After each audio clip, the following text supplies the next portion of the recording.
One of the best things, and with almost instant results, that you can do to benefit all kinds of wildlife is to make a small pond and a bit of a bog garden as well. It brings newts and frogs in. How do they find this? I don't know, but they do. And all sorts of insects and birds and small mammals, and it's a great fun thing to do. So today we're going to install a prototype small pond. I've not tried this idea before. I think it'll work. Let's give it a go. What we're going to do is use an old polystyrene fish box and a builder's bucket. In this case it's just a bucket I had, but a builder's bucket, $1.99 from Screwfix. That gives you the depth of water you need, because certain things like to overwinter in a pond. Things like dragonfly larvae, baby newts, go down to a depth of about 18 inches, that's 500 mil in metric, and they will overwinter. They go into a sort of suspended animation at the bottom of the pond. Frogs and newts and toads, on the other hand, will go find a sort of damp place and under some stones or in cracks in the wall or a wood pile. So you need the depth of water, but you don't need a vast area of water. The polystyrene fish box is your marsh garden, your bog garden, your wetland. It's got 4 holes in it, so it will drain away, but it will stay damp, and it will also help insulate the bucket of water, stop it freezing. You don't want that to happen. Both are really cheap. What I've done is I've dug a hole, but I've first considered where I'm going to do this. It doesn't take up much space, but it needs to be open and not overhung by trees. You don't want leaves falling in the pond. It needs to be somewhere where you can see what's going on. It'll bring you joy to peer in and see the water boatman and all that sort of thing going on. It needs to be somewhere sunny, but it's quite good if it's got some cover around it. So plants growing, especially for wildlife, they're essentially quite shy. So I've found my place and I've started to dig my hole. So let's see how I carry on with it now. So here's my polystyrene fish box, and I cut a rough hole with the spade that takes the bucket. Now as you can see, this is an old bucket, and it's going to stick out proud at the bottom of the box. Something that's really critical is that water will find its own level. So although this all looks very rough and ready, it's very irritating if your pond finds its level but it's on a slant. So I've got the level here, big level, and we've now got to do bits of excavation to make sure that the top of the pond is level with the top of the polystyrene box and the whole thing is level. So I'm going to do a bit of digging.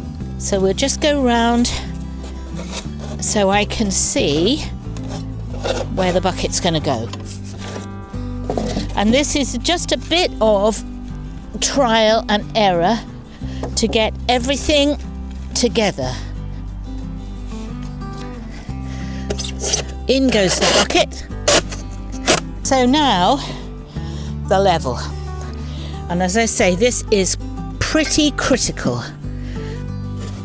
Okay, so those of you who don't know about using levels, you need to get the bubble in between those 2 lines. So that's going to be okay, I think. And just now make sure it's firm underneath there. So now I'm filling up what will be the bog garden. The fish box has got some holes in the bottom, but not very many, so this will help keep the soil nice and damp. So this is all the soil that I dug out of the original hole, so we're now putting it back again. So now we're going to fill the pond up, and we're going to do this with rainwater that I've captured from the shed roof. That's important. Don't use water from the tanks because it's got lots of nitrates in it. And I'm going to put 2 plants, well 3 actually, in the pond. First one is, this is oxygenating weed, and it goes down. I've put it in a pot so it's got some soil to hold it. Both of these, all of these, I got from my pond at home. So if you don't have a pond but you have a friend who does, they'll be clearing the weeds out, so just beg some from them. So this keeps the water clean. These are what's called marginal plants, so they sit in the water. These are lovely irises, and this is something called brook lime with a pretty blue flower. These have a deep maroon flower. But what these are important for is that the dragonfly larvae, early in the morning, will come up and they will cast off their last skin and then pump their wings up and fly away. So you need an upright. Let's put in a couple of bricks.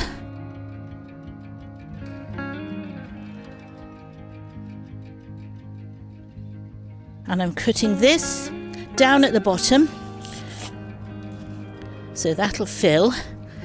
And this sits in, sort of held by the bricks at that level. So it's sitting in water, but it's not right down at the bottom. And the final thing, very important, is to have a hedgehog escape ladder.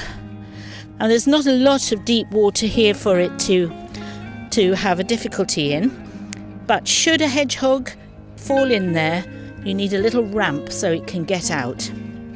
So that's my pond filled, and now I'm going to add the water.